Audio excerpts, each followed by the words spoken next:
Aleloia, mbola faly miarabantsika tsirairay avy mpanaraka ny video eto amin'ny YouTube ny tenako. Ny tenin'Andriamanitra antsika dia voasoratra ao amin'ny bokin'ny Ezekiela.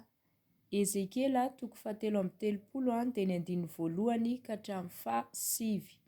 Ny lohahevitrintsika dia ny hoe hitsoka ny anjomara aminao mba hialanao amin'ny lalan-dratsinao sy ny fahazaran-dratsinao mba tsy hanadinan'ny tompo ahy ny ranao.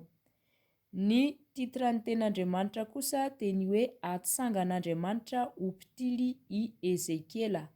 Ovakiko ny teny amin'ny anaran'i Jesosy Kristy Tompo. Tonga tamiko ny tenin'ny Tompo hoe: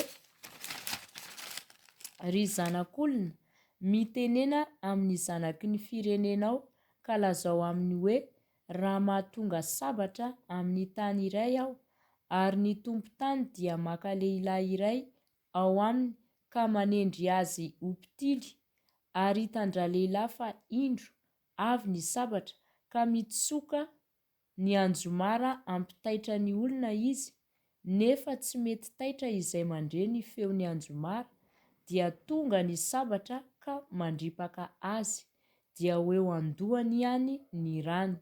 Nandre ny feon'ny anjomara ihany izy nefa tsy nety taitra, ho eo aminy ihany ny rany. Fa raha nety taitra izy dia ho nahavonjy ny ainy ihany.